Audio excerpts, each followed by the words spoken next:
Maybe you're thinking about leaving nursing? Well, I'm going to share with you my story today. Tune in.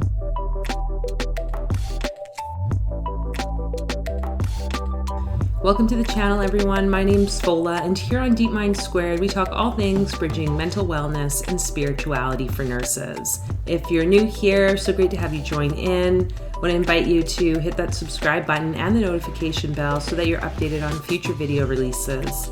And to those of you coming back, great to see you. You might have seen my other video before about leaving nursing and maybe what are some of the signs and reasons for that. But today I wanted to share with you a bit about my own personal story of why I left nursing. And I guess a little preface here is I'm still in private practice as a psychiatric nurse, but I'm really merging together the worlds that interest me, and that's around like the shamanism and the Reiki energy work and all that fun magic-y stuff. There's something really important, I feel, about us stepping more and more on our path as who we be, like what our passions are and what lights us up. And for me, it was a big decision to finally leave the healthcare field. I worked in mental health and addictions for 11 years plus, and in the community setting as a psych nurse, so mostly crisis work, things like that, a lot of intensive care support for clients. And it was getting to a head, I guess, for me, where I was just becoming more and more overwhelmed. A lot of the areas that I worked in involved me seeing people in what I would say was their worst case or worst state of mind. A lot of risky sort of behaviors and actions that took place, putting not just them at risk, but everyone else who was kind of involved in providing them care. And it took a lot. Like, I didn't realize it until I left, and I've shared this in other videos, how much of a toll seeing and hearing certain things over and over again can actually impact us. There's that vicarious trauma, and for sure I would say that's something I think every nurse experiences, but for sure I could see in my own life. So prior to entering into 2021, I think it was either December of 2020 or January, like beginning of the year, I had gone to see a kind of psychic lady healer. I don't know what you want to call her. She's so cool, witchy lady that I sometimes go and see. And at that time, we were just doing the clearing work that she does. And at one point, she's like, yeah, like this will be the end for you in your job. And I remember just thinking, oh, like, really? Because I've been kind of working towards this process for a few years, creating the business and kind of stepping in and out of full-time work, going casual and so forth, trying to focus my energy on these things that kind of lit me up a bit more and fed me back in a more positive way. And when I heard this from her, I just was like, oh, like, you have to tell me, like, when, how is this going to happen? How will I know was my main question. Because it was just seemed so confusing at times. Like, am I doing it now? When do I do it? Is this the right choice? And the perfectionism. Anyways, so finally, she's just like, yeah. She's like, you'll know, is what she said. You'll know. Fast forward, I guess, however many months. And with all the things happening within the healthcare system, staff overworked because of COVID, people feeling really pressured to keep showing up, but they're struggling with their own stuff. I could see how it was like getting to that point of, okay, something just is not right here. And I could see it with my colleagues. I ended up having a situation at work back in the summertime where I ended up being involved with like an overdose. And I didn't realize how much I'd been kind of stuffing down my previous experiences, having worked in like supervised consumption sites and where people were coming in, we were trying to be proactive and kind of reduce any harm around people injecting opioids and other drugs. And this incident, just even though I was not like hands-on involved, I was involved in the case of like they're showing up with a naloxone kit, doing all these things, trying to like organize and figure out like who was who and where was what and all this stuff. But it like really hit me hard, like, and the level of dissociation and all these insights, I guess you could say, that came up for me during that experience just really highlighted like, whoa, like this can't go on. Like this can't go on. And this work environment in which I found myself in is not the healthiest place in terms of supporting people with these types of experiences of trauma. And there were some other people involved who much younger in their career. And I just remember being like, oh, like, I remember being at that point in my life and things didn't really seem to impact me, or at least again, I just like stuffed it down. But now, especially with a lot of the peer work that we've been doing with our organization and some of my own healing work, I realized like we can't always just stuff these things down. Like we need to have the safe space to talk. And so that was like really the tipping point, I guess, for me to realize, okay, something needs to really change here.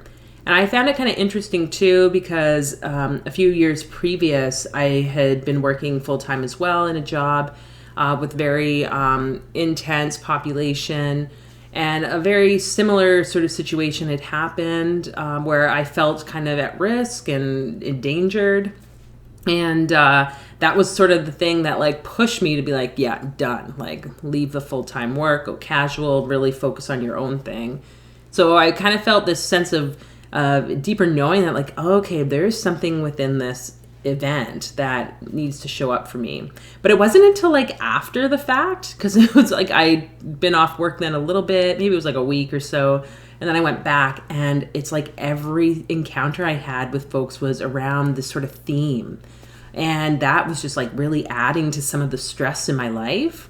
I'm like, okay, like something needs to change here. Like I need to really look at this and heal it. And I can't be walking around on eggshells or trying to avoid these situations. So what is that about? And I think I'd read somewhere about the importance of, after some time, it is, I think, necessary or important, I guess, for the person to separate themselves from certain environments where there is that ongoing stress. And I do kind of feel like any type of crisis work or emergency work, that maybe it should be like a 7 to 10 year period of time in which someone works there. That would be like the maximum length, because there's something up to that time where things can get a little too overwhelming.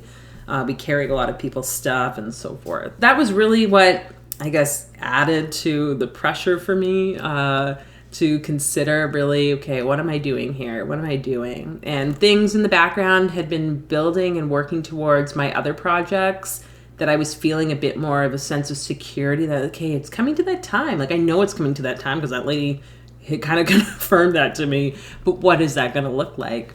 And then sure enough, with our healthcare system here, they came out with the decision to do the mandatory vaccinations for COVID.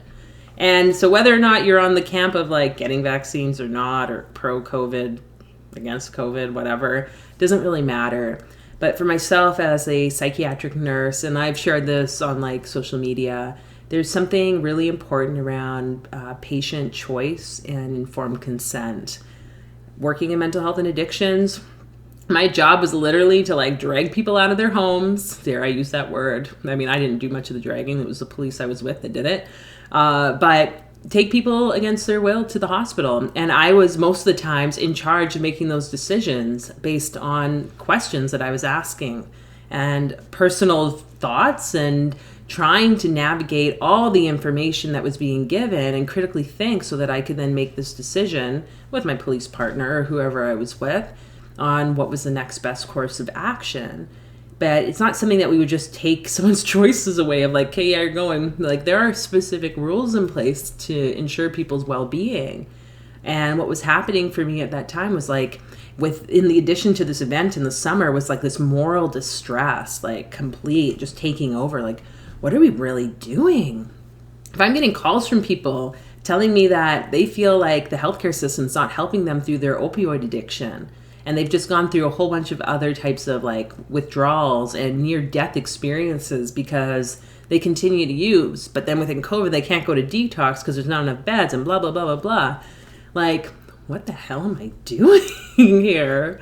And I was like struggling with this like moral distress. How do I truly help people?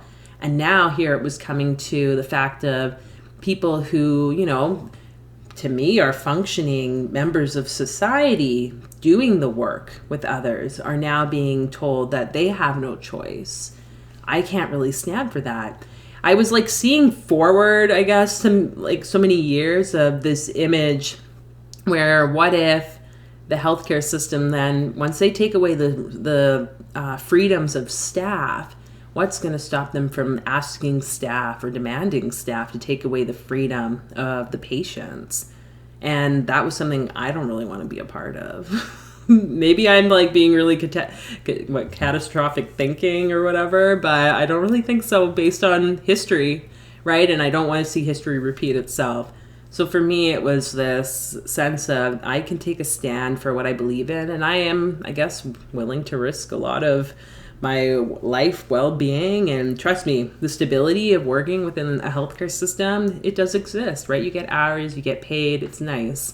But there's something more beyond that. And for me, I wasn't really willing to ignore those important parts anymore.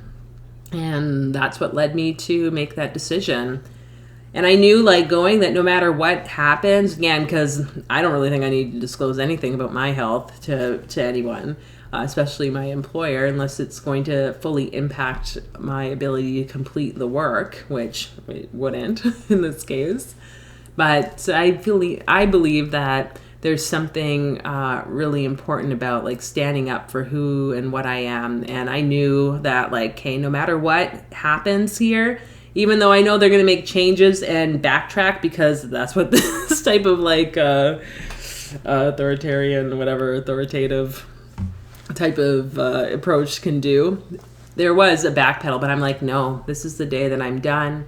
It felt right. October 31st, All Hallows Eve, like that end, you know, that end of like life and allowing in like the new possibilities. And yeah, that was my decision, and being willing to stand with that no matter what, and have people have certain views or opinions about you. I don't really care, I guess. I mean, just do my own thing. Not that I don't care, but this has been my life experience most of the time.